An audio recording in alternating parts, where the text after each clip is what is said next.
നമസ്കാരം. ബിസിനസ് ഡയലോഗിലേക്ക് സ്വാഗതം.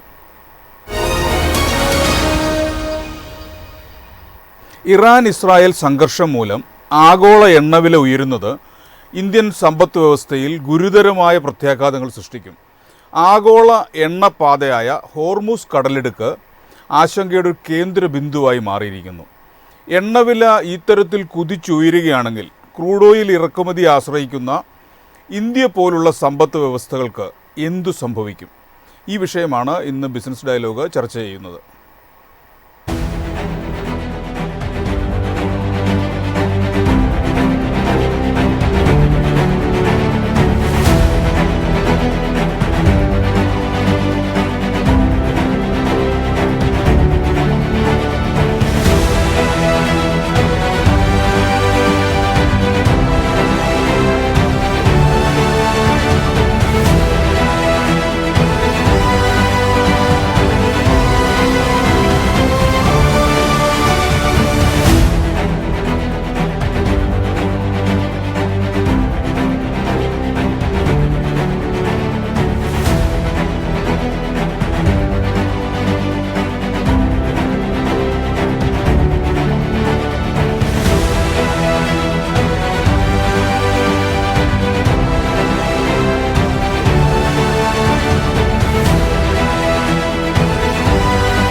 ഈ ചർച്ചയിൽ എന്നോടൊപ്പം മീഡിയ വണ്ണിൻ്റെ മിഡിൽ ഈസ്റ്റ് പ്രതിനിധിയായ MCA നാസർ, ഗുലാത്തി ഇൻസ്റ്റിറ്റ്യൂട്ടിൽ നിന്ന് പ്രൊഫസർ L അനിതകുമാരി, സെൻട്രൽ യൂണിവേഴ്സിറ്റിയിലെ ഡോക്ടർ അനിൽകുമാർ P എന്നിവർ. ആദ്യം ശ്രീ നാസർ, ഇറാൻ ഇസ്രായേൽ സംഘർഷം മിഡിൽ ഈസ്റ്റിലെ എണ്ണ വിപണികളെ എങ്ങനെ ബാധിക്കുന്നു? ക്രൂഡ് ഓയിൽ വിലയിലെ വർധനവിനെക്കുറിച്ച് ഗൾഫ് രാജ്യങ്ങളിൽ നിന്നുള്ള പ്രതികരണങ്ങൾ എന്തെല്ലാമാണ്?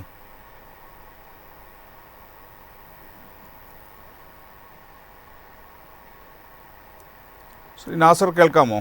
വലിയ ആശങ്ക രൂപപ്പെടുത്തും.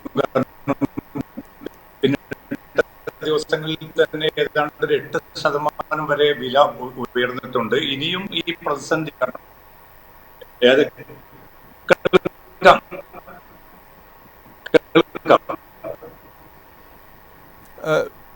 സാങ്കേതിക തടസ്സമുണ്ട്, ഞാൻ താങ്കളിലേക്ക് മടങ്ങി വരാം. പ്രൊഫസർ അനിതകുമാരി,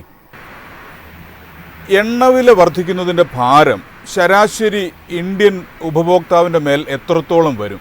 ഇതിൻ്റെ ഒരു സാമൂഹിക സാമ്പത്തിക പ്രത്യാഘാതങ്ങൾ എന്തെല്ലാമായിരിക്കും?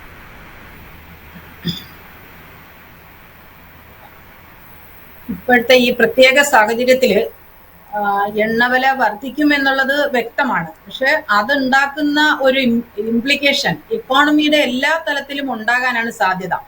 അതിൻ്റെ ഒരു പ്രധാനപ്പെട്ട കാരണം എന്ന് പറയുന്നത്, നമുക്ക് ശരിക്കും ഇതിപ്പം എണ്ണവില വർധനവിനോടൊപ്പം തന്നെ ഏറ്റവും വലിയ പ്രശ്നം ഉണ്ടാകാൻ പോണത് സപ്ലൈ ഡിസ്റപ്ഷൻ, അതായത് എണ്ണയുടെ ഷോർട്ടേജ് ഉണ്ടാവാനുള്ള സാധ്യതയാണ് കൂടുതൽ കാണുന്നത്.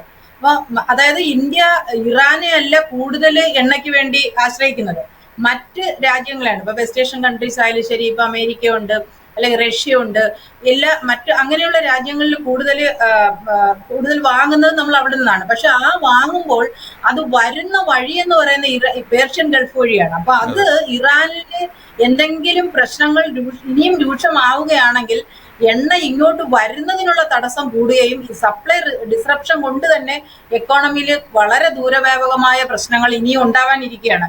അപ്പൊ ഈ എണ്ണവിലയിലുള്ള ഈ വർധനവ് കൊണ്ട് തന്നെ നമ്മുടെ എണ്ണ കമ്പനികൾക്ക് ഇപ്പം കൂടുതൽ മുതൽ മുടക്കേണ്ട ആവശ്യം വരുന്നുണ്ട്. അവർക്ക് അത്ര കണ്ട് സബ്സിഡി ഗവൺമെന്റിന് കൊടുക്കാൻ പറ്റുന്നില്ല. അപ്പൊ ഇതുപോലെയുള്ള പ്രശ്നങ്ങൾ വേറെ.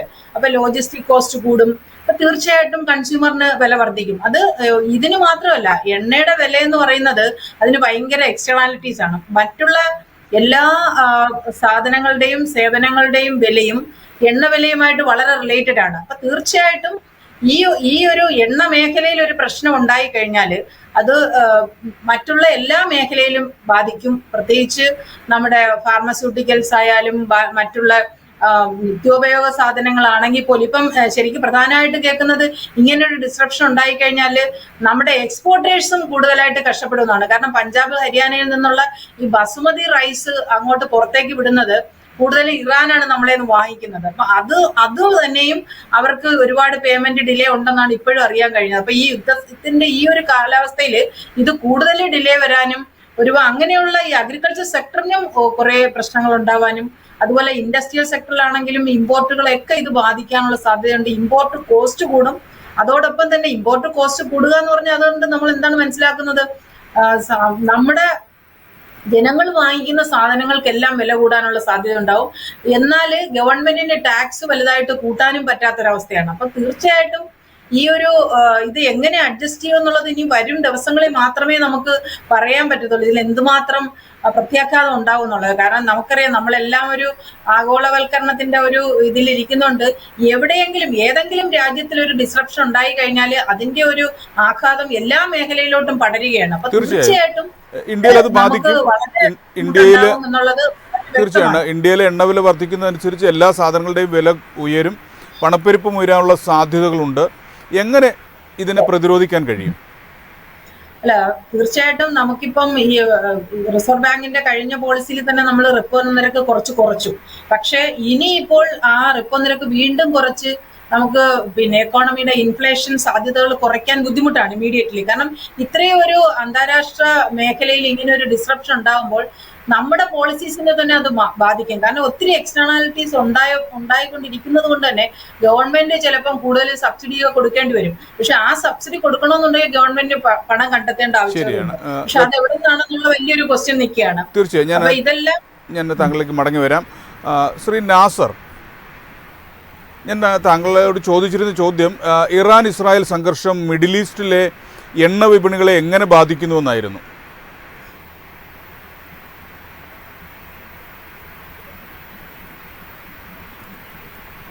ശ്രീ നാസർ, കേൾക്കാമോ? ശരി. ശ്രീമതി അനിതകുമാരി, നമ്മൾ സംസാരിച്ചുകൊണ്ടിരുന്നത് ഇന്ത്യയിൽ ഇതുണ്ടാക്കാവുന്ന പ്രത്യാഘാതങ്ങളെക്കുറിച്ചാണ്. ഏതൊക്കെ മേഖലകളിലായിരിക്കും കേരളത്തെ പോലൊരു സംസ്ഥാനത്തെ ഇത് ബാധിക്കുക? കേരളത്തിൽ പ്രധാനമായിട്ടും ഇന്ത്യയിലെ മൊത്തത്തിൽ എടുത്താൽ തന്നെ നമുക്ക് മനസ്സിലാവുന്നത് 87% ക്രൂഡ് ഓയിൽ നമ്മൾ പുറത്തുനിന്നാണ് വാങ്ങിക്കുന്നത്. അപ്പൊ തീർച്ചയായിട്ടും ആ ക്രൂഡ് ഓയിൽ കൊണ്ടുവന്ന് പ്രോസസ് ചെയ്ത് അതിന്റെ വില കൂടുമ്പോൾ എല്ലാ സാധനങ്ങളുടെയും വില കൂടുന്നുള്ളത് നമ്മൾ നേരത്തെ തന്നെ കണ്ടതാണ്. അപ്പൊ അതുപോലെ തന്നെയാണ് കേരളത്തിന്റെ ഒരു പ്രത്യേകത എന്ന് പറഞ്ഞു കഴിഞ്ഞാൽ നമ്മുടെ മൊത്തം വെഹിക്കിളിന്റെ രജിസ്ട്രേഷൻ നോക്കിയാലും ഏറ്റവും കൂടുതൽ ആൾക്കാർ വെഹിക്കിൾ പർച്ചേസ് ചെയ്യുന്നത് നോക്കിയാലും ഒക്കെ പിന്നെ ഈ ഒരു ഷോർട്ടേജ് ഉണ്ടായി കഴിഞ്ഞാൽ നമ്മുടെ ടാക്സ് വിപണിയെ അത് ബാധിക്കും. കാരണം ആൾക്കാർ കൂടുതൽ പെട്രോൾ ഡീസൽ ഉപയോഗം ഈ എന്തെങ്കിലും ഡിസ്റപ്ഷൻ കൊണ്ട് കുറയ്ക്കുകയാണെങ്കിൽ, കാരണം ഒന്നാമത് കൺസ്യൂമർ പ്രൈസ് കൂടുന്നത് കൊണ്ട് ചിലപ്പോൾ കുറയ്ക്കാം, അല്ലെങ്കിൽ സപ്ലൈ ഷോർട്ടേജ് വരുന്നത് കൊണ്ട് കുറയ്ക്കാം.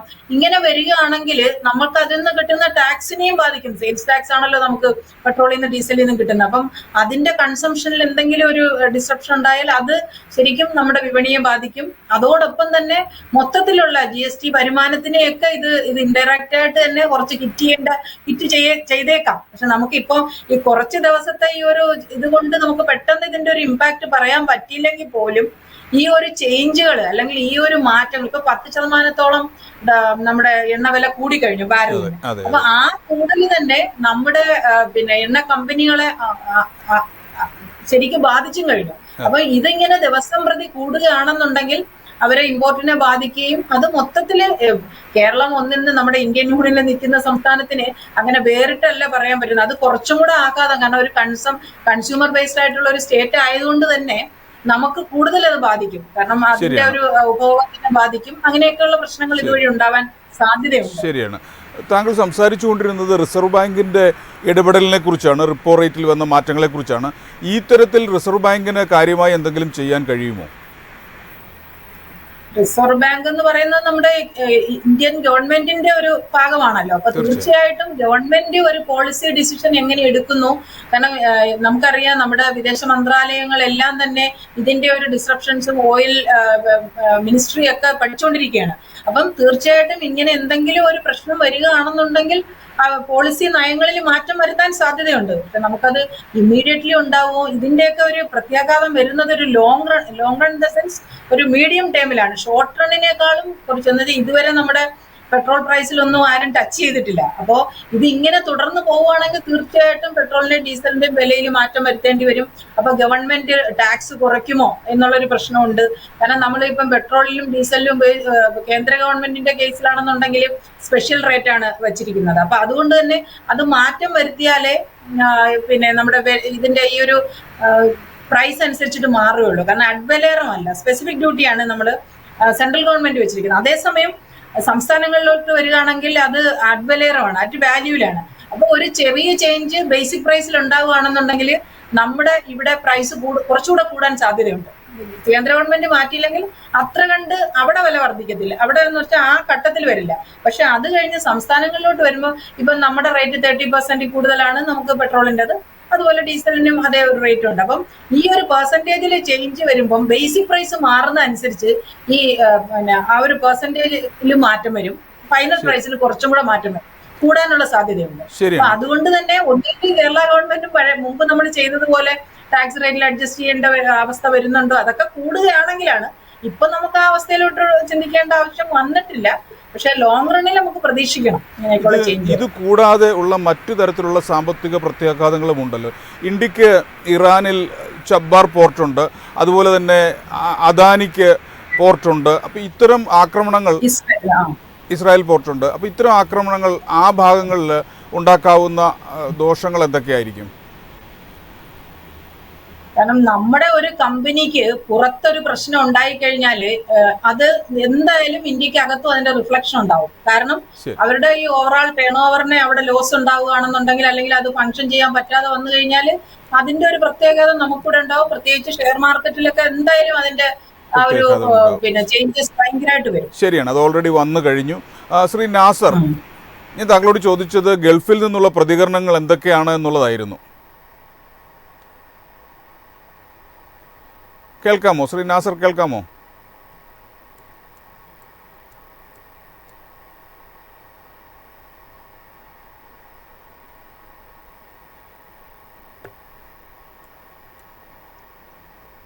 ജെയിംസ്, വലിയ തോതിലുള്ള ഒരു ആശങ്ക രൂപപ്പെട്ടിട്ടുണ്ട്. കേൾക്കാം കേൾക്കാം കേൾക്കാം അവിടെ കേൾക്കുന്നു? കേൾക്കാം കേൾക്കാം, പറഞ്ഞോളൂ. വ്യക്തമാണ്, പറഞ്ഞോളൂ. വ്യക്തമാണ്, പറഞ്ഞോളൂ. പിന്നിട്ട് 5 കാരണത്തിലുള്ള ആക്രമണങ്ങളിൽ ഇത് പരിമിത പ്രതീക്ഷയാണെന്നത്. പക്ഷെ അമേരിക്കയുടെ കൂടെ ഈ വിഷയത്തിൽ വരുന്ന ഒരു പക്ഷത്തിൽ അവരുടെ പങ്കാളിത്തം ഉണ്ടാവുകയാണെങ്കിൽ തീർച്ചയായിട്ടും അതിന്റെ പ്രത്യാഘാതം കുറെ കൂടി വലുതാകും എന്നൊരു ആശങ്ക രൂപപ്പെട്ടിട്ടുണ്ട്. അതാണ് ഇപ്പോ ഏറ്റവും പുതിയ ഒരു കാര്യമുള്ളത്. ഒപ്പം തന്നെയാണ് ഇപ്പോൾ തന്നെ ചരക്ക് കമ്പനികൾ നൽകേണ്ട ഒരു പിന്നിട്ട 5 ദിവസങ്ങൾക്കുള്ളിൽ പ്രധാനമായിട്ടും 2 കേന്ദ്രങ്ങളിൽ, ഒന്ന് ഈ ബാബുൽ മന്ദബ് ഉൾപ്പെടുന്ന ഹൂത്തികൾക്ക് വലിയ സ്വാധീനമുള്ള ചെങ്കടൽ, മറ്റൊന്ന് ഇറാന്റെ ഈ ബെൽറ്റിൽ നമുക്കറിയാൻ സാധിക്കും ഇത് ഏതെങ്കിലും ഒരു പുതിയ പാത അടയ്ക്കുമോ എന്നത് സംബന്ധിച്ച ഒരു ആശങ്ക നിലനിൽക്കുന്നുണ്ട്. അങ്ങനെ വരികയാണെങ്കിൽ തീർച്ചയായിട്ടും ഹോർമുസ് കടലിടുക്ക് അടയ്ക്കാൻ ഇല്ല എന്നൊക്കെ വിലയിരുത്തുന്നുണ്ട്. കാരണം ഗൾഫ് രാജ്യങ്ങളുടെ വലിയൊരു ജീവനാടി കൂടിയാണ് ഈ ഹോർമുസ് കടലിടുക്ക് എന്നത്. അവിടെ ഇറാന് നിയന്ത്രണം ഉണ്ട്, 23 കിലോമീറ്റർ പരിധിയിലുള്ള കപ്പൽ പാതയാണെന്നൊക്കെ ശരിയാണ്. പക്ഷെ നോണം 100 കണക്കിന് കപ്പലുകൾ കടന്നു പോകുന്ന ഈ പാത അടച്ചിടുന്ന ഒരു കടുത്ത തീരുമാനത്തിലേക്ക് ഇറാൻ നീങ്ങുകയാണെങ്കിൽ തീർച്ചയായിട്ടും അതിന്റെ പ്രത്യാഘാതം വളരെ വലുതായിരിക്കും. അത് തന്നെ അനധിവിദൂരം അല്ലാത്ത ഭാവിയിൽ വലിയ തോതിൽ തന്നെ ബാധിച്ചേക്കും. അത് എന്നാൽ ഒരു ലക്ഷ്യത്തോടു കൂടി ഗൾഫ് രാജ്യങ്ങളുമായിട്ടും അമേരിക്കയുമായിട്ടും കൂടിയാലോചനകൾക്കും തന്നെ രമ്യമായിട്ട് ഈ പ്രശ്നം പരിഹരിക്കാനുള്ള നിർദ്ദേശങ്ങൾ മുന്നോട്ട് വെക്കുന്നതിന്റെ പ്രധാന കാര്യം ഈ സാമ്പത്തിക നിക്ഷേപ മേഖലയുമായി ബന്ധപ്പെട്ടുകൊണ്ടാണ്. അമേരിക്കക്കും ഇത് അറിയാവുന്നതാണ്. ഇതിന്റെ പ്രത്യക്ഷത്തിൽ വരികയാണെങ്കിൽ എന്ന പ്രത്യാഘാതം വലുതായിരിക്കും. അത് ഏറ്റവും കൂടുതൽ ബാധിക്കാൻ പോകുന്നത് ഗൾഫ് മേഖലയെ തന്നെയായിരിക്കും. അത് സ്വാഭാവികമായിട്ട് ഗൾഫ് മേഖലയെ ഒരു പ്രശ്നം വരികയാണെങ്കിൽ അത് ഇവിടെ ചേക്കേറിയിരിക്കുന്ന മലയാളികൾ ഉൾപ്പെടെയുള്ള വിവിധ രാജ്യങ്ങളിൽ നിന്നുള്ള ഒട്ടേറെ അവരുടെ ജീവന ഉപാധികളെയും അവരുടെ തൊഴിൽ സുരക്ഷയിലേക്കും അത്തരമൊരു സാഹചര്യം ഉണ്ടാകുമോ? ഈ യുദ്ധം അത്ര വ്യാപിക്കുമോ? അമേരിക്ക പിന്നെ അത്രയും വലിയൊരു പങ്കാളിത്തം ഈ യുദ്ധത്തിൽ വഹിക്കുമോ എന്നതുൾപ്പെടെ ചോദ്യങ്ങളെ കൂടി ആശ്രയിച്ച് നിൽക്കുകയാണ് ഈ സാമ്പത്തിക നിക്ഷേപ രംഗങ്ങളിലെ ഭാവി പ്രത്യാഘാതങ്ങൾ. മലയാളികൾ ഉൾപ്പെടെയുള്ള പ്രവാസികൾ, ഗൾഫിലുള്ള പ്രവാസികൾ ആശങ്കയിലാണോ?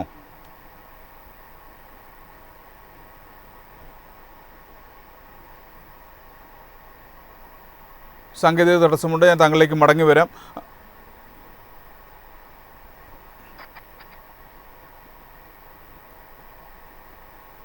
ഡോക്ടർ അനിൽകുമാർ, എണ്ണ, ബസുമതി അരി, ഇന്റർനെറ്റ് തുടങ്ങി ഇസ്രായേൽ ഇറാൻ യുദ്ധം ഇന്ത്യയെ സാരമായി ബാധിക്കുമെന്നാണ് താങ്കൾ ഇന്ന് പ്രസിദ്ധീകരിച്ച ലേഖനത്തിൽ പറയുന്നത്. ഇന്ത്യയെ സംബന്ധിച്ച് യുദ്ധത്തിൻ്റെ ആഘാതം എത്ര വലുതായിരിക്കും?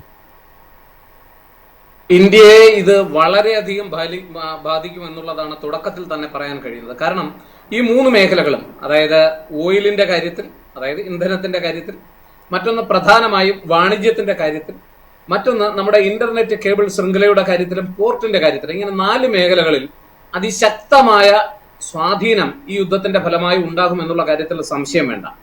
കാരണം നമ്മുടെ വാണിജ്യം പരിശോധിച്ചാൽ നമുക്ക് ഇസ്രായേലുമായി നല്ല വ്യാപാരമുണ്ട്, പ്രത്യേകിച്ച് അത് ആയുധ ഇടപാടുകളുമായി ബന്ധപ്പെട്ടാണ്. എന്നാൽ ഇറാനുമായി നമുക്ക് മറ്റ് പലതരത്തിലുള്ള വാണിജ്യങ്ങളാണുള്ളത്. പ്രധാനമായും ചില ഡ്രൈ ഫ്രൂട്ട്സ് നമ്മൾ കയറ്റുമതി ഇറക്കുമതി വ്യവസായം ഈ രാജ്യങ്ങളുമായിട്ട് നടത്തുന്നുണ്ട്.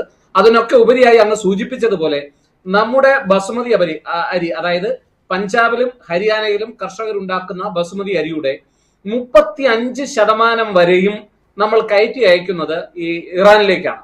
അതിൽ തന്നെ ഏറ്റവും ശ്രദ്ധേയമായ ഒരു കാര്യം, കഴിഞ്ഞ 2024-25 കണക്ക് മാത്രം പരിശോധിച്ചാൽ ഏതാണ്ട് 6374 കോടി രൂപയുടെ കയറ്റുമതിയാണ് നമ്മൾ നടത്തിയിട്ടുള്ളത്. അവിടെ നിന്ന് നമ്മുടെ കർഷകർക്ക് കിട്ടുന്ന പൈസ ആൾറെഡി അത് 8 മാസവും 7 മാസവും ഒക്കെ വൈകിയാണ് അവർക്ക് അവിടുന്ന് പൈസ ഇങ്ങോട്ട് കിട്ടുന്നത്. പക്ഷെ അതിലൊക്കെ ഉപരിയായി ഇപ്പൊ ഈ യുദ്ധം കൂടി നടന്നപ്പോ ഈ പൈസ കിട്ടുന്നത് ഇനിയും താമസിക്കും എന്നുള്ളതാണ്. അങ്ങനെ വരുമ്പോൾ നമ്മുടെ കർഷകരെ അത് വല്ലാതെ ബാധിക്കുന്നു എന്നുള്ളതാണ് ഏറ്റവും പ്രധാനപ്പെട്ട ഒരു കാര്യം. ഈ അവസരം പാകിസ്ഥാൻ മുതലെടുക്കുന്നു എന്നുള്ളതാണ്. പാകിസ്ഥാൻ ഇതിന് പകരമായ ഒരു ബാത്റൂം സമ്പ്രദായം പോലെ ഇത്തരത്തിലുള്ള സാധനങ്ങളൊക്കെ കൊടുത്തിട്ട് അതിന് പകരം എണ്ണ തിരിച്ചു ചോദിക്കുന്ന ഒരു സമ്പ്രദായത്തിലേക്ക് പാകിസ്ഥാൻ മാറുന്നു. നമ്മൾ അങ്ങനെയല്ല.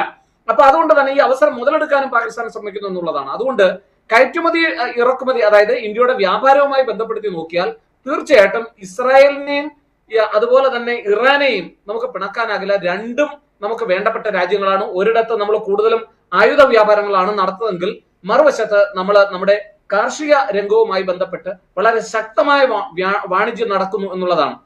നമ്മുടെ ഹരിയാനയിലും പഞ്ചാബിലും ഉള്ള ബസുമതി അരി എന്ന് പ്രത്യേകിച്ച് പറയാൻ കാരണം ഈ അരിയുടെ മണവും അതുപോലെ തന്നെ ആ വലിപ്പവും ഇതൊക്കെ ഇറാൻകാർ വളരെയധികം ആകർഷിക്കുന്നുണ്ട്. അവരത് ഏറ്റവും കൂടുതൽ വാങ്ങുന്നത് ഈ അരിയാണ്. അപ്പൊ അത് തടസ്സപ്പെടും, അല്ലെങ്കിൽ അതിന്റെ കിട്ടുന്ന പൈസയുടെ കാലയളവ് നീണ്ടുപോകും. ഇതൊക്കെ നമ്മുടെ കർഷകരെ പ്രതികൂലമായി ബാധിക്കും. ഇപ്പോൾ തന്നെ അത് ഒരുപാട് പ്രശ്നങ്ങളുണ്ട്. അപ്പൊ അതൊരു പ്രധാനപ്പെട്ട കാര്യമാണ്. മറ്റൊന്ന് അങ്ങ് സൂചിപ്പിച്ചതുപോലെ നമ്മുടെ സെൻസെക്സുമായി ബന്ധപ്പെട്ടാണ്. നമ്മുടെ സെൻസെക്സ് അന്ന് തന്നെ ഇടിഞ്ഞിരുന്നു. ജൂൺ കഴിഞ്ഞ 13-ാം തീയതി നോക്കാമെങ്കിൽ വളരെ വലിയ ഇടിവുണ്ടായി. സെൻസെക്സ് ഇടിഞ്ഞു, BSE സെൻസെക്സ് ഇടിഞ്ഞു, അതുപോലെ തന്നെ നിഫ്റ്റി ഇടിഞ്ഞു. ഇതൊക്കെ 1000 പോയിന്റ്, 800 പോയിന്റ്, 700 പോയിന്റും ഒക്കെയാണ് ഇടിയുന്നത്. അപ്പൊ അത് നമ്മൾ ഈ കോവിഡിൽ നിന്നൊക്കെ റിക്കവർ ചെയ്ത് വന്ന ഒരു രാജ്യം, അല്ലെങ്കിൽ നമുക്കൊരു പ്രൊട്ടക്റ്റഡ് ആയിട്ടുള്ള ഒരു എക്കോണമിയാണ്. നമ്മളെ ഒരുപാട് ബാധിച്ചില്ലെങ്കിലും റിപ്പിൾ എഫക്ട് നമ്മളെ, അതായത് മറ്റു പലയിടത്തും ഉള്ള സാമ്പത്തിക പ്രശ്നങ്ങൾ നമ്മളെ ബാധിക്കുന്നുണ്ട്. അപ്പൊ ഈ പ്രശ്നം കൂടി ആകുമ്പോൾ അത് നമ്മളുടെ ലോകത്തിലെ പ്രധാന സാമ്പത്തിക ശക്തിയാകാനുള്ള നമ്മുടെ ശ്രമത്തിനുള്ള ഒരു വെല്ലുവിളിയായി മാറും എന്നുള്ളതാണ് മറ്റൊരു പ്രധാനപ്പെട്ട വസ്തുത. പിന്നെ അങ്ങ് സൂചിപ്പിച്ചതുപോലെ ഓയിൽ വാണിജ്യവുമായി ബന്ധപ്പെടുത്തി നോക്കൂ, ഏതാണ്ട് 80-85% നമ്മുടെ എണ്ണ വരുന്ന വഴി എന്ന് പറയുന്നത് ഈ പറയുന്ന സ്ട്രേറ്റ് ഓഫ് ഹോർമൂസും അതുപോലെ തന്നെ പേർഷ്യൻ ഗൾഫ് റീജിയനും ഇതെല്ലാമാണ്. ഈ മേഖലകളിൽ പ്രശ്നമുണ്ടാകുക എന്ന് പറഞ്ഞാൽ, അല്ലെങ്കിൽ ഈ റൂട്ടിൽ ഇതിനകത്ത് അറിയാലോ, ഈ സ്ട്രേറ്റ് ഓഫ് ഹോർമൂസ് ഒക്കെ എടുത്ത് നോക്കിക്കഴിഞ്ഞാൽ അവിടെയൊക്കെ ഈ ഇറാനിന് ബോർഡറുള്ള പ്രദേശമാണ്. അപ്പൊ ഇറാനും ഇസ്രയേലും തമ്മിലുള്ള ഈ സംഘർഷത്തിൽ ഇവിടെ പ്രശ്നങ്ങൾ ഉണ്ടാവുകയാണെങ്കിൽ അത് സ്വാഭാവികമായിട്ടും നമ്മുടെ ശൃംഖലയെ, അത് നമ്മുടെ എണ്ണ ഇറക്കുമതിയെ ബാധിക്കും. അത് മാത്രമല്ല, ഈ യുദ്ധം ഉണ്ടായ സമയത്ത് തന്നെ ക്രൂഡ് ഓയിലിന്റെ വില ഏതാണ്ട് 7% വർദ്ധിച്ചതായിട്ടാണ് റിപ്പോർട്ടുകൾ സൂചിപ്പിക്കുന്നത്.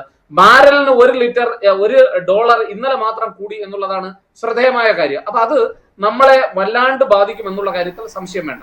പിന്നെ സൂചിപ്പിച്ചതുപോലെ കേബിൾ ശൃംഖല പറയും.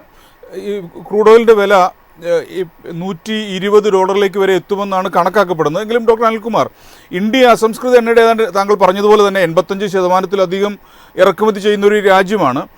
ആഗോള എണ്ണവില ഗണ്യമായി ഉയർന്നാൽ, ഉദാഹരണത്തിന് ഇപ്പോൾ ബാരലിന് 100 അല്ലെങ്കിൽ 120 വരെയൊക്കെ എത്തിയാൽ ഇന്ത്യയുടെ പണപ്പെരുപ്പത്തിൽ, പ്രത്യേകിച്ച് WPIയിലും അല്ലെങ്കിൽ CPI പണപ്പെരുപ്പത്തിലും പ്രത്യക്ഷമായും പരോക്ഷമായും ഉണ്ടാകുന്ന ആഘാതം എന്തായിരിക്കും? തീർച്ചയായിട്ടും ഇത് വന്നു കഴിഞ്ഞാൽ നമുക്ക് ഉണ്ടാകാൻ പറ്റുന്ന ഒരു പ്രധാനപ്പെട്ട കാര്യം എന്ന് പറഞ്ഞാൽ നമ്മുടെ എണ്ണവില വർദ്ധിക്കും. നമ്മുടെ എണ്ണവില വർദ്ധിച്ചാൽ അത് സ്വാഭാവികമായിട്ടും നമ്മുടെ ഭക്ഷ്യ സാധനങ്ങളുടെ വിലവർദ്ധനവ് എല്ലാ മേഖലകളിലും ഇത് ഒരു എഫക്റ്റ് ആയിട്ടല്ല വരാൻ പോകുന്നത്, റിപ്പിൾ എഫക്റ്റ് ആയിട്ട് എല്ലാ മേഖലകളെയും ബാധിക്കും. കാരണം ഇത് ഒരു കോമ്പൗണ്ട് ആയിട്ടുള്ള എഫക്റ്റ് ആയിരിക്കും ഉണ്ടാക്കുക. അതായത് ഏതെങ്കിലും ഒരു എണ്ണവില വർദ്ധിച്ച ഒരു സാധനത്തിന്റെ വില വർദ്ധിക്കുന്നത് മാത്രമല്ല, നമ്മുടെ ഇന്റർനെറ്റ്, നോളജ് എക്കോണമി എല്ലാത്തിനെയും ബാധിക്കും. നമ്മൾ കരുതുന്നത് ഇത് പ്രത്യേകം ഓയിലിനെ മാത്രം ബാധിക്കുന്ന, ആ ഓയിൽ വരുന്ന വഴിയിൽ ഉണ്ടാകുന്ന തടസ്സങ്ങൾ നമ്മുടെ ഇന്റർനെറ്റ് കേബിളിംഗ് ശൃംഖലയുടെ, ലോകത്തിലുള്ള ഇന്റർനെറ്റ് കേബിളിംഗ് ശൃംഖലയുടെ ഏറിയ പങ്ക് കടന്നു പോകുന്ന മേഖലയിലാണ് ഈ തർക്കം നടക്കുന്നത്. ഇപ്പൊ ഇസ്രായേലിന്റെ തന്നെ പ്രധാനപ്പെട്ട പോർട്ടുകൾ, നമ്മുടെ തന്നെ മേഖല എടുത്ത് നോക്കൂ. നമ്മൾ ഇറാനുമായി ചേർന്ന് ചബഹാർ പോർട്ടിലെ, ആ ചബഹാർ പോർട്ടിന്റെ വികസനം തടസ്സപ്പെടുന്നു. അത് മാത്രമല്ല, നമ്മളിപ്പോൾ ചെയ്യുന്നത് ഈ ഇറാനെയൊക്കെ ആശ്രയിച്ച് നമ്മൾ ഈ പോർട്ട് ഡെവലപ്മെന്റുമായിട്ടൊക്കെ മുന്നോട്ട് പോകുമ്പോൾ നമ്മൾ ഈ ചൈന ബാക്ക്ഡ് ആയിട്ടുള്ള റൂട്ടുകളിൽ നിന്ന് മാറിപ്പോകാനാണ് ശ്രമിക്കുന്നത്.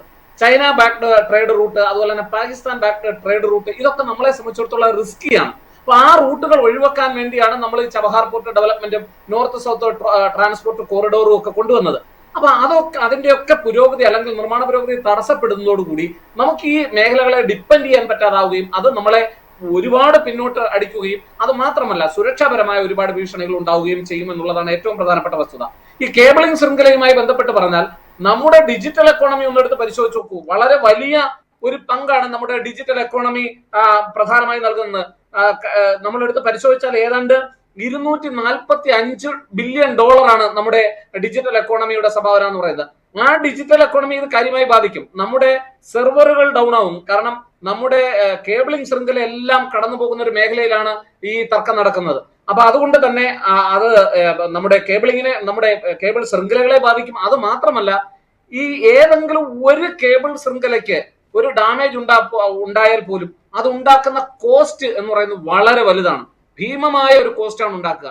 അപ്പൊ നമ്മുടെ ഇന്റർനെറ്റ് ബാങ്കിങ് മേഖലകൾ, നമ്മുടെ എഡ്യൂക്കേഷൻ മേഖല, നമ്മുടെ സയൻസിന്റെ മേഖലകൾ എല്ലാത്തിനെയും, പ്രത്യേകിച്ച് ഇന്റർനെറ്റ് മേഖലകളെ പൊതുവായും അതിനെ ഡിപ്പെൻഡ് ചെയ്തിട്ടുള്ള മുഴുവൻ വ്യാപാരത്തെയും ഇത് ബാധിക്കും എന്നുള്ളതാണ്. അതുകൊണ്ട് തന്നെ പണപ്പെരുപ്പം ഉണ്ടാകുക എന്ന പ്രശ്നത്തെക്കാൾ ഉപരി നമ്മുടെ സ്റ്റെബിലിറ്റിയെ ഇത് ബാധിക്കും എന്നുള്ളതാണ്. നമ്മുടെ ഇപ്പം ഇവിടെ പറഞ്ഞല്ലോ, ബസുമതി അരി മുതൽ ഇങ്ങേയറ്റം നമ്മുടെ നോളജ് ഇക്കോണമി വരെ ഇത് ഈ സംഘർഷം ബാധിക്കുമെന്നുള്ള കാര്യത്തിൽ സംശയം വേണ്ട. കാരണം നമ്മുടെ എക്കോണമി എന്ന് പറയുന്നത് ഇതിനെയൊക്കെ, ഈ പ്രധാനപ്പെട്ട ഈ മേഖലകളെയൊക്കെ ഡിപ്പെൻഡ് ചെയ്തിട്ടുള്ളതാണ്. ഒന്ന് ആലോചിച്ച് നോക്കും, നമ്മുടെ ഇവിടെ എണ്ണ വില വർധനം, ആൾറെഡി നമ്മുടെ എണ്ണ വില എന്ന് പറയുന്നത് വളരെ കൂടുതലാണ്. അപ്പൊ ഇനിയും നമ്മുടെ എണ്ണ വില വർധനം ഉണ്ടായാൽ എന്തായിരിക്കും ഒരു സ്ഥിതി, ഏതൊക്കെ മേഖലകൾ വർധനം ഉണ്ടാകാൻ സാധ്യതയുണ്ടെന്ന് പരിശോധിച്ച് നോക്കൂ. അപ്പോൾ തന്നെ മനസ്സിലാകും അതിന്റെ ഭീകരമായ ഒരവസ്ഥ. അതുപോലെ തന്നെ നമുക്ക് ഈ ഡിജിറ്റൽ എക്കോണമിയെ കുറിച്ച് പറയുമ്പോൾ, ഡിജിറ്റൽ എക്കോണമിയിൽ ഈ കേബിളിംഗ് ശൃംഖലയിൽ തടസ്സങ്ങൾ ഉണ്ടായാൽ ഇന്ത്യ ലോകത്തിലെ തന്നെ പ്രധാനപ്പെട്ട ഡിജിറ്റൽ എക്കോണമികൾ ഒന്നാണ്. പല വികസന രാജ്യങ്ങളുടെയും മുന്നിൽ നിൽക്കുന്ന ഒരു രാജ്യമാണ് ഭാരതം എന്ന് പറയുന്നത്. അതുകൊണ്ട് തന്നെ ആ ഡിജിറ്റൽ മേഖലയെ ആകെ അത് ബാധിക്കും. ഒരു ദിവസം തന്നെ ഉണ്ടാകുന്ന ഒരു നഷ്ടം കണക്കാക്കിയാൽ അതിഭീമമായ നഷ്ടമായിരിക്കും നമ്മുടെ ഡിജിറ്റൽ മേഖലയിൽ, ഡിജിറ്റൽ എക്കോണമിയിൽ ഉണ്ടാകുന്നത്. അതുകൊണ്ട് തന്നെ ഈ സ്ട്രേറ്റ് ഓഫ് ഹോർമുസിലോ പേർഷ്യൻ ഗൾഫിലോ ഒക്കെ ഉണ്ടാകുന്ന ഈ തർക്കം എന്ന് പറയുന്നത് നമ്മുടെ സുരക്ഷയെ ബാധിക്കും, നമ്മുടെ നയതന്ത്രത്തെ ബാധിക്കും, നമ്മുടെ സമ്പദ് വ്യവസ്ഥയെ ബാധിക്കും, ഇതിനൊക്കെ ഉപരിയായി നമ്മുടെ ഊർജ രംഗത്തെ ബാധിക്കും. ഇതെല്ലാം നമ്മളെ പ്രതികൂലമായി ബാധിക്കും എന്നുള്ളതാണ്. ശരിയാണ്, താങ്കൾ പറഞ്ഞതുപോലെ എണ്ണവിലയിൽ ഉണ്ടാവുന്ന വർധന. പക്ഷേ ഇന്ത്യ റഷ്യ ഉൾപ്പെടെയുള്ള മറ്റു രാജ്യങ്ങളിൽ നിന്ന് എണ്ണയ്ക്കുള്ള മാർഗങ്ങൾ കണ്ടെത്തിയിട്ടുണ്ട്. ഏതാണ്ട് 3 മാസത്തേക്കുള്ള എണ്ണ സംഭരണം ഇന്ത്യയിൽ ഉണ്ട് എന്നാണ് പറയുന്നത്. ആർത്ഥത്തിൽ കുറെ കാലത്തേക്ക് കൂടി ഇന്ത്യക്ക് പിടിച്ചു നിൽക്കാൻ കഴിയില്ലേ? അല്ല, റിസർവിന്റെ കാര്യത്തിൽ എന്ന് പറഞ്ഞാൽ റിസർവ് എല്ലാ രാജ്യങ്ങൾക്കും ഉണ്ട്. ഇന്ത്യക്കല്ല, പ്രധാനപ്പെട്ട എല്ലാ രാജ്യങ്ങൾക്കും റിസർവ് വ്യവസ്ഥയൊക്കെ ഉണ്ട്.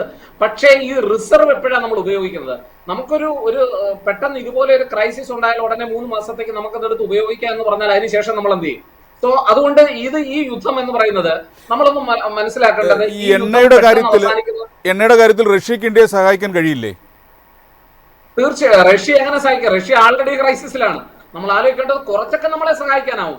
പരമാവധി അവർ സഹായിക്കുന്നുണ്ട്. ഇപ്പൊ ഉള്ളതിൽ കൂടുതൽ സഹായിക്കാൻ പറ്റുമോ എന്നുള്ളതാണ് ചോദ്യം. കാരണം ആൾറെഡി ലഭിച്ചുകൊണ്ടിരിക്കുന്ന, നമുക്ക് കിട്ടിക്കൊണ്ടിരിക്കുന്ന സഹായത്തെക്കാൾ വലിയൊരു സഹായം യൂറോപ്പിൽ നിന്നോ റഷ്യയിൽ നിന്നോ നമുക്ക് ഉണ്ടാകുമോ എന്നുള്ളതാണ് പ്രധാനപ്പെട്ട ചോദ്യം. അതിന് റഷ്യക്ക് ഇപ്പൊ പറ്റുന്ന ഒരു സാഹചര്യം അല്ല നിലവിലുള്ളതെന്ന് മനസ്സിലാക്കണം. മാത്രമല്ല, റഷ്യ എങ്ങനെയെങ്കിലും ഈ ഉക്രൈനുമായുള്ള പ്രശ്നത്തിൽ ലോകത്തിന്റെ ശ്രദ്ധ ഉക്രൈനിൽ നിന്ന് മാറ്റി കൊണ്ടുപോകാൻ വേണ്ടിയാണ്. അതുകൊണ്ടാണ് റഷ്യ പറയുന്നത് ഞങ്ങൾ ഈ പ്രശ്നത്തിൽ ഇടപെടാമെന്ന് പറയുന്നതും അവരതിനുള്ള നീക്കങ്ങൾ നടത്തുന്നതും. അപ്പൊ അതുകൊണ്ട് റഷ്യ അത്ര ഒരു സ്റ്റേബിൾ പൊസിഷനിൽ അല്ല നിൽക്കുന്നത് ഇക്കാര്യത്തിൽ. പക്ഷെ കുറെയൊക്കെ നമ്മളെ സഹായിക്കാനാവും, നമ്മുടെ വിശ്വസ്തനായ സുഹൃത്താണ്. പക്ഷെ നമ്മൾ മനസ്സിലാക്കേണ്ടുന്ന ഒരു കാര്യം, ഈ യുദ്ധം നീണ്ടുപോയാൽ തീർച്ചയായും അത് നമ്മുടെ ഓയിൽ വ്യവസായത്തെ ദൂരവ്യാപകമായ ഫലങ്ങൾ ഉണ്ടാക്കും എന്നുള്ള കാര്യത്തിൽ സംശയം വേണ്ട. വ്യക്തമാണ്. പ്രൊഫസർ അനിതകുമാരി, ഈ യുദ്ധം ഇന്ത്യയുടെ അന്താരാഷ്ട്ര ബന്ധങ്ങളിൽ ഏതു തരത്തിലുള്ള മാറ്റങ്ങൾക്ക് കാരണമാകുമെന്നാണ് താങ്കൾ കരുതുന്നത്?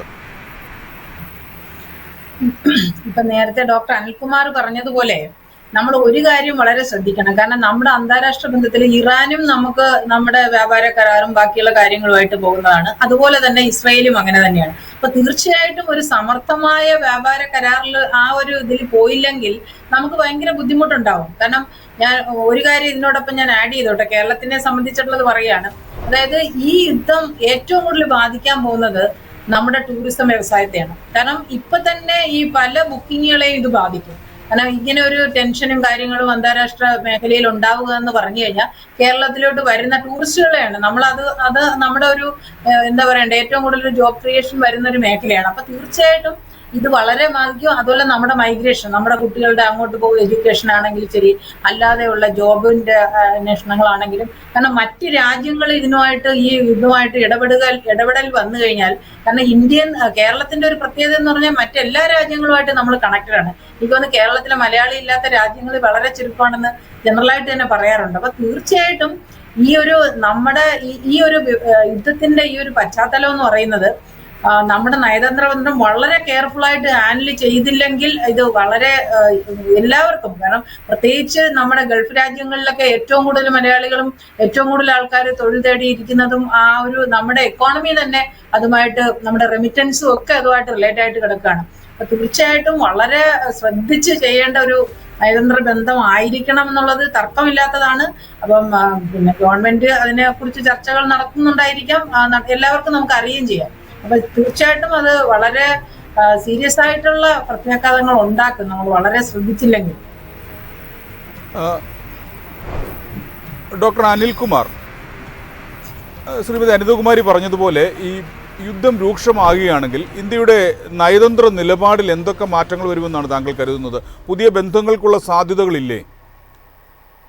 അല്ല, നമ്മൾ ശ്രദ്ധിക്കേണ്ടത് ഒരു കാര്യം, ഈ രണ്ടുപേരെ പിണക്കാൻ കഴിയുന്ന സ്ഥിതി അല്ല നമ്മുടെ മുന്നിൽ ഉള്ളത് എന്നുള്ളത് വാസ്തവമാണ് നമ്മളെ സംബന്ധിച്ചിടത്തോളം. കാരണം നമ്മളെ സംബന്ധിച്ചിടത്തോളം ഗൾഫ് മേഖലയിൽ നല്ലൊരു സ്വാധീനം നമ്മൾ ഉറപ്പിക്കാൻ ശ്രമിക്കുന്നുണ്ട്. പക്ഷേ ആ ഗൾഫ് മേഖലയിലുള്ള മിക്ക രാജ്യങ്ങളും ഇപ്പോൾ ഇറാന്റെ പക്ഷത്തല്ല എന്നുള്ള ഒരു വസ്തുത കൂടി നമ്മൾ മനസ്സിലാക്കണം.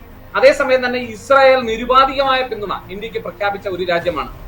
അതൊക്കെ തന്ത്രപരമായി നോക്കുകയാണെങ്കിൽ ഇസ്രായേലുമായുള്ള ബന്ധം ഇന്ത്യക്ക് വളരെ പ്രധാനപ്പെട്ടതാണ്. പക്ഷെ സാമ്പത്തികപരമായി നോക്കുമ്പോൾ നമ്മുടെ എക്കോണമിയെ നേരിട്ട് ബാധിക്കുന്ന ചില പ്രശ്നങ്ങൾ അല്ലെങ്കിൽ ചില ഇടപാടുകൾ നമുക്ക് ഇറാനുമായിട്ടുണ്ട് എന്നുള്ളതാണ് വസ്തുത. നമ്മൾ മനസ്സിലാക്കേണ്ടുന്നത് ഈ യുദ്ധത്തിന്റെ അടിസ്ഥാനപരമായിട്ടുള്ള ലക്ഷ്യം എന്ന് പറയുന്നത് രണ്ടെണ്ണമാണ്. ഒന്ന്, എന്തു വില കൊടുത്തും ഇറാൻ ആണവ സാങ്കേതിക വിദ്യ കൈവശം വെക്കുന്നതിനെ തടയുക, ആണവായുധത്തിലേക്ക് അവരുടെ യുറേനിയം എൻറിച്ച്മെന്റ് അഥവാ യുറേനിയം സമ്പുഷ്ടീകരണം 60% നിന്ന് 80% ഒരു ആണവായുധമാകുന്നതിനെ തടയുക. അതങ്ങനെ പറയാനുള്ള കാരണം, നിരന്തരമായി ഇസ്രായേലിനെതിരെ, ഇസ്രായേൽ എന്ന് പറയുന്നത് ഞങ്ങൾ ആണവായുധ കൈവശം വെച്ചാൽ ഇസ്രായേൽ എന്ന് പറയുന്ന രാജ്യം ഈ ഭൂമുഖത്തുണ്ടാകില്ല എന്ന് നിരന്തരമായ പ്രസ്താവന നടത്തുന്ന ഒരു രാജ്യമാണ് ഇറാൻ എന്ന് പറയുന്നത്. ഇറാൻ എന്ന് പറയുന്നത് NPT-യിൽ ഒപ്പുവെച്ചിട്ടുള്ള ഒരു രാജ്യമാണ്. NPT-യിൽ ഒപ്പുവെച്ച ഒരു രാജ്യം ആണവായുധം ഉണ്ടാക്കണമെങ്കിൽ അത് ഇന്റർനാഷണൽ അറ്റോമിക് എനർജി ഏജൻസിയുടെ പ്രത്യേകമായ അനുമതി വേണം. അവരുടെ നിരീക്ഷണത്തിന് വിധേയമാകണം. സിവിലിയൻ പർപ്പസിന് മാത്രമേ ഉണ്ടാക്കാൻ പാടുള്ളൂ. ഇങ്ങനെയൊക്കെ ചില നിബന്ധനകളുണ്ട്. ഇതെല്ലാം ലംഘിച്ചുകൊണ്ട് ഇപ്പൊ നിയമപരമായി നോക്കിയാൽ നമ്മൾ ഇസ്രായേലിനേക്കാൾ കൂടുതൽ നിയമത്തെ ലംഘിച്ചിട്ടുള്ളത് ഇറാനാണ് ഈ കാര്യവുമായി ബന്ധപ്പെട്ടതെന്ന് മനസ്സിലാക്കും. മറ്റൊരു പ്രധാനപ്പെട്ട കാര്യം, ഇറാന്റെ ഈ സ്ഥിതിയിൽ മുന്നോട്ട് പോകാൻ ഇറാൻ ഇങ്ങനെ പോയാൽ അത് തങ്ങളുടെ നിലനിൽപ്പിന് ഭീഷണിയാണ് എന്നുള്ളത് കൊണ്ട് തന്നെ അവിടെയുള്ള ഭരണ സംവിധാനത്തെ പരിപൂർണമായി അട്ടിമറിക്കുവാൻ ഇസ്രായേൽ ശ്രമിക്കുന്നു. ഇനി ഇതൊക്കെ ഇന്നോ ഇന്നലെയോ എടുത്തൊരു തീരുമാനമായി കരുതരുത്. കഴിഞ്ഞ ഒരു മാസമായി ഇസ്രായേലിൽ ഇറാനെതിരെ യുദ്ധം നടത്തുന്നതിനെ സംബന്ധിച്ചുള്ള ചർച്ചകളുണ്ട്. ഇറാനിലെ പ്രധാനപ്പെട്ട ആണവായുധ കേന്ദ്രങ്ങളെ, അവർ ആണവ പരീക്ഷണങ്ങൾ നടത്തുന്ന കേന്ദ്രങ്ങളെ ആക്രമിക്കും, അതിനുവേണ്ടിയുള്ള പരിശ്രമങ്ങൾ നേരത്തെ തന്നെ ഇസ്രായേൽ റിപ്പോർട്ട് രൂപപ്പെടുത്തിയിരുന്നു. അത് ജോ ബൈഡന്റെ കാലഘട്ടത്തിൽ തന്നെ പുറത്തു വന്നതാണ്. ബൈഡൻ അന്ന് അത് സ്റ്റോപ്പ് ചെയ്യാൻ ശ്രമിച്ചു. പക്ഷെ പിന്നീട് കൂടുതൽ പ്രശ്നങ്ങൾ ഉണ്ടായപ്പോൾ ട്രംപ് ഇതിനെ അനുകൂലിക്കുന്ന ഒരു നിലപാട്, അതായത് ഇസ്രായേൽ വേണമെങ്കിൽ ഇക്കാര്യത്തിൽ തീരുമാനമെടുത്ത് മുന്നോട്ട് പോകാമെന്നൊരു നിലപാട്. ചുരുക്കി പറഞ്ഞാൽ ഇസ്രായേലിന്റെ ഈ നിലപാടിൽ നിന്ന് ഇറാന്റെ നിലപാടിൽ നിന്ന് ഇറാൻ പിന്നോട്ട് പോകാതെ ഈ യുദ്ധം അവസാനിക്കുമെന്ന് കരുതണ്ട. കാരണം ഗൾഫ് മേഖലയുടെ പിന്തുണ ഇപ്പോൾ ഇസ്രായേലിനുണ്ട്, അമേരിക്കയുടെ പിന്തുണ ഇസ്രായേലിനുണ്ട്. ഇവിടെ ഇന്ത്യക്ക് മാത്രമായി എന്തെങ്കിലും ഒരു പ്രത്യേക തീരുമാനം എടുത്താൽ ഇതിൽ യാതൊരു ഇമ്പാക്ട്, ഉദാഹരണത്തിന് നമ്മൾ ഇറാനെ പിന്തുണച്ചാൽ എന്ത് ഇമ്പാക്ട് ആണ് ഉണ്ടാകുക? ഇന്ത്യക്ക് ഉണ്ടാകുന്ന സുഹൃത്തുക്കളെ കൂടി നഷ്ടപ്പെടും എന്നുള്ളതേ ഉള്ളൂ. ഇനി മറിച്ച് ഇസ്രായേലിനെയാണ് പിന്തുണയ്ക്കുന്നതെങ്കിൽ സ്വാഭാവികമായും ഇറാനുമായിട്ടുള്ള നമ്മുടെ സാമ്പത്തിക ഇടപാടുകളിൽ ചില പ്രോബ്ലം ഉണ്ടാകും. അതുകൊണ്ട് തന്നെ നമ്മൾ പരമാവധി ശ്രമിക്കുന്നത് രണ്ടുപേരുടെയും, ഇപ്പൊ ഇന്ത്യ ഒരു മധ്യസ്ഥം വഹിക്കാൻ കഴിയുന്ന രാജ്യമാണെന്ന് എല്ലാവരും പറയുന്നുണ്ട്. പക്ഷെ ഇക്കാര്യത്തിൽ ഇന്ത്യ എന്നല്ല റഷ്യ മധ്യസ്ഥം വഹിച്ചാൽ പോലും, കാരണം മധ്യസ്ഥ ശ്രമത്തിന് വേണ്ടി അമേരിക്കയും ഇറാനും തമ്മിൽ ഒമാനിൽ വെച്ച് കഴിഞ്ഞ ഞായറാഴ്ച ചർച്ച നടത്താനിരുന്നതാണ്. അതേ ദിവസമാണ് ഇസ്രായേൽ ആക്രമിക്കുന്നതെന്ന് ആലോചിക്കണം. ഈ ചർച്ചകൾ ഏതെങ്കിലും തരത്തിലുള്ള ഒരു കൺസെൻസസിൽ എത്തിയാൽ അത് തങ്ങൾക്ക് ഭീഷണിയാകും എന്ന് ഇസ്രായേലിന് നന്നായിട്ട് അറിയാം. അതുകൊണ്ട് ആ ദിവസം തന്നെ വാഷിംഗ്ടണിന്റെ വൈറ്റ് ഹൗസിന്റെ മൗന അനുമതിയോടുകൂടി ആ ദിവസം തന്നെ ഇസ്രായേൽ തെരഞ്ഞെടുത്തത് അതുകൊണ്ട് നമ്മൾ മനസ്സിലാക്കേണ്ടുന്ന ഒരു കാര്യം, ഈ യുദ്ധം എന്ന് പറയുന്നത് അവസാനിക്കണമെങ്കിൽ ഒരു എക്സിറ്റ് പോയിന്റ് വേണം. ഏതാണ് ആ എക്സിറ്റ് പോയിന്റ് എന്നുള്ളതാണ്. ഇസ്രായേലിനെ സംബന്ധിച്ചിടത്തോളം പറഞ്ഞ കാര്യങ്ങളിൽ പിന്നോട്ട് പോയി ഒരു എക്സിറ്റ് പോയിന്റ് എടുക്കാൻ കഴിയില്ല. കാരണം അത് അവരുടെ ദേശീയ താല്പര്യമാണ്. അവർക്ക് ഭീഷണിയായി നിൽക്കുന്ന ഇറാനെ പിടിച്ചു കെട്ടാതെ ഒരു കാരണവശാലും അവർക്ക് ഇതിൽ നിന്ന് പിന്നോട്ട് പോകാൻ കഴിയില്ല. അതിന് അമേരിക്കയുടെ പരിപൂർണമായ പിന്തുണയുണ്ട്. അമേരിക്ക പ്രത്യക്ഷമായി ഈ യുദ്ധത്തിൽ പങ്കെടുത്തിട്ടില്ല എന്നുള്ളതേ ഉള്ളൂ, പരോക്ഷമായി ഉണ്ട്. കാരണം അമേരിക്കൻ വൈറ്റ് ഹൗസ് ഇതിനോടകം തന്നെ വ്യക്തമാക്കി, ഞങ്ങൾ ആയുധങ്ങൾ കൊടുത്തിട്ടില്ല, പക്ഷേ ഇറാൻ ഇസ്രായേലിനെതിരെ ഉപയോഗിച്ച ചില ആയുധങ്ങൾ, ചില മിസൈലുകൾ ഇന്റർസെപ്റ്റ് ചെയ്യുന്നതിൽ ഞങ്ങളുടെ സൈന്യം ഇടപെട്ടിട്ടുണ്ടെന്നൊരു പ്രസ്താവന അവർ പറഞ്ഞിട്ടുണ്ട്. അതിന്റെ അർത്ഥം വ്യക്തമാണ്. ഞാൻ താങ്കളിലേക്ക് മടങ്ങി വരാം. ശ്രീമതി അനിതകുമാരി, മലയാളികൾ ഉൾപ്പെടെയുള്ള ഇന്ത്യൻ പ്രവാസികൾ ഒട്ടേറെ പേരുള്ള മിഡിൽ ഈസ്റ്റിന്റെ സാമ്പത്തിക സ്ഥിരതയെ ഈ യുദ്ധം നേരിട്ട് ബാധിക്കുമോ? അല്ല, ഒരു പ്രധാനപ്പെട്ട കാര്യം എന്ന് പറഞ്ഞാൽ എണ്ണയുടെ ഉൽപാദനം എങ്ങനെയാവും എന്നുള്ള ഒരു പ്രശ്നമുണ്ട്. അതുപോലെ തന്നെ മിഡിൽ ഈസ്റ്റ് രാജ്യങ്ങളാണ് പല രാജ്യങ്ങൾക്കും എണ്ണ കൊടുക്കുന്നത്.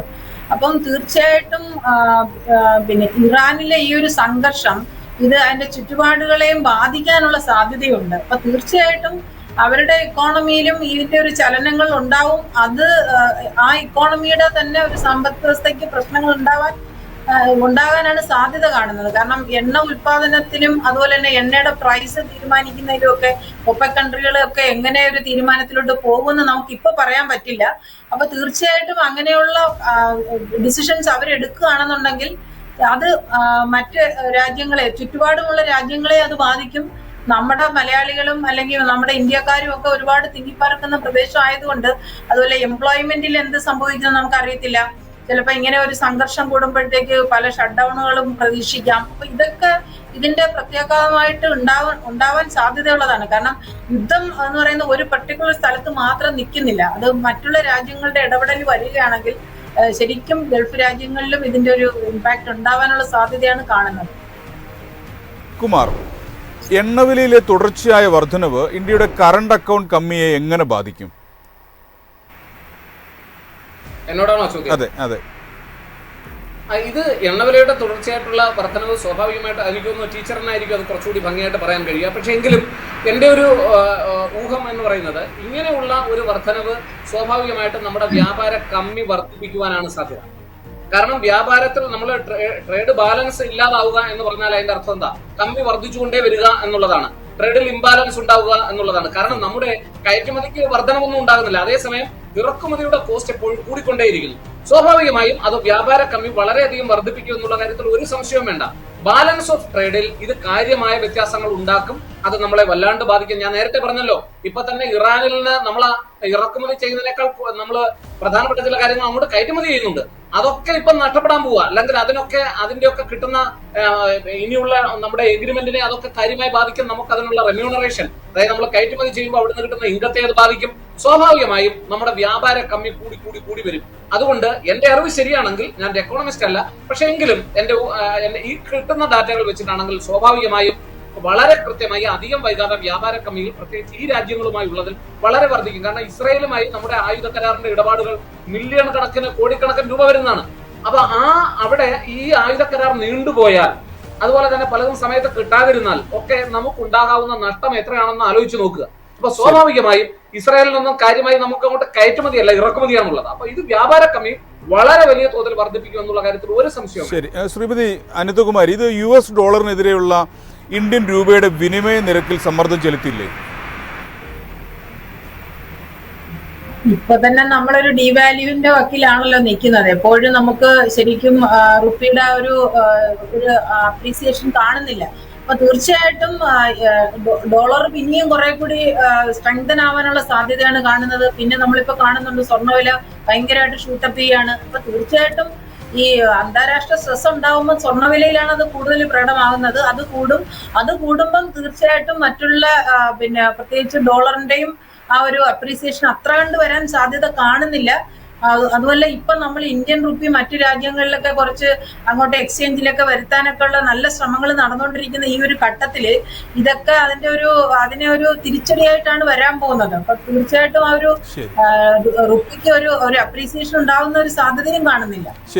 മാത്രമല്ല, ഈ നേരത്തെ അനിൽകുമാർ പറഞ്ഞതുപോലെ തന്നെ ശരിക്കും ട്രേഡ് ഡെഫിസിറ്റിനെ ഇത് കാര്യമായിട്ട് ബാധിക്കും. നമ്മളിപ്പോ ഇത്രയും 87% എണ്ണ നമ്മൾ പുറത്തുനിന്ന് ഉണ്ടാക്കുമ്പം അതിൽ ഇത്രയും വാല്യൂ അപ്രീസിയേഷൻ ഉണ്ടാവുമ്പോൾ മറ്റ് സാധനങ്ങൾ ഇമ്പോർട്ട് ചെയ്യുന്നതിനെ അത് ബാധിക്കും. അതുപോലെ തന്നെ മറ്റ് സാധനങ്ങളുടെ പ്രൊഡക്ഷനെ അത് ബാധിക്കും. അപ്പൊ ഇതൊക്കെ തന്നെ മൊത്തത്തിൽ നമ്മൾ ഈ GDPയുടെ വളർച്ച ഒരു ഏകദേശം ഒരു 7-നകത്ത് വരുത്തണമെന്ന് നമ്മൾ പ്രതീക്ഷിച്ചിരിക്കുകയും നമ്മൾ 2047 എന്താ പറയണ്ടേ വികസിത രാജ്യം ആവണമെന്ന് പ്രതീക്ഷിച്ചിരിക്കുന്നു. അപ്പൊ ഇങ്ങനെയൊക്കെയുള്ള കാര്യങ്ങൾ നിൽക്കുമ്പോൾ ഇങ്ങനെയുള്ള എക്സ്റ്റേണൽ ഷോക്കുകൾ നേരിടുക എന്ന് പറയുന്നതിന് നമ്മൾ കൂടുതൽ എഫേർട്ട് എടുക്കേണ്ടി വരും. അപ്പൊ ഇന്റേണലി നമുക്ക് കൂടുതൽ മൊബിലൈസ് ചെയ്യാൻ പറ്റുമെന്ന് അറിയത്തില്ല. അപ്പൊ ഇതൊക്കെ തന്നെ മൊത്തത്തിൽ ആ ഒരു സ്റ്റെബിലിറ്റി എന്ന് പറയുന്ന മാക്രോ എക്കണോമിക് സ്റ്റെബിലിറ്റിയെ എഫക്ട് ചെയ്യാനുള്ള സാധ്യതകളാണ് കാണുന്നത് ഇതിങ്ങനെ നീണ്ടുപോവുകയാണ്. വ്യക്തമാണ്. നമ്മുടെ സമയം അവസാനിച്ചിരിക്കുകയാണ്. ഇറാൻ ഇസ്രായേൽ സംഘർഷം ഇന്ത്യയിൽ പണപ്പെരുപ്പ സമ്മർദ്ദങ്ങളും വ്യാപാര തടസ്സങ്ങളും മുതൽ നയതന്ത്ര മാറ്റങ്ങൾക്ക് വരെ വഴി തുറക്കും. അതിൻ്റെ പ്രത്യാഘാതങ്ങൾ ദൂരവ്യാപകമായിരിക്കും. നയതന്ത്രത്തിലായാലും സാമ്പത്തിക വിപണികളിലായാലും വ്യാവസായിക മേഖലകളിലായാലും അടുത്ത ഘട്ടം ഇന്ത്യയെ ഈ വെല്ലുവിളികൾ നേരിടാൻ എത്രത്തോളം ഫലപ്രദമായി നേരിടാൻ കഴിയും എന്നുള്ളതാണ് പ്രധാനപ്പെട്ട ചോദ്യം. ബിസിനസ് ഡയലോഗ് ഇവിടെ പൂർണ്ണമാകുന്നു. ചർച്ചയിൽ പങ്കെടുത്ത MCA Nasar, professor L Anithakumari, doctor Anilkumar, നന്ദി. മറ്റൊരു വിഷയവുമായി അടുത്തയാഴ്ച കാണാം. നമസ്കാരം.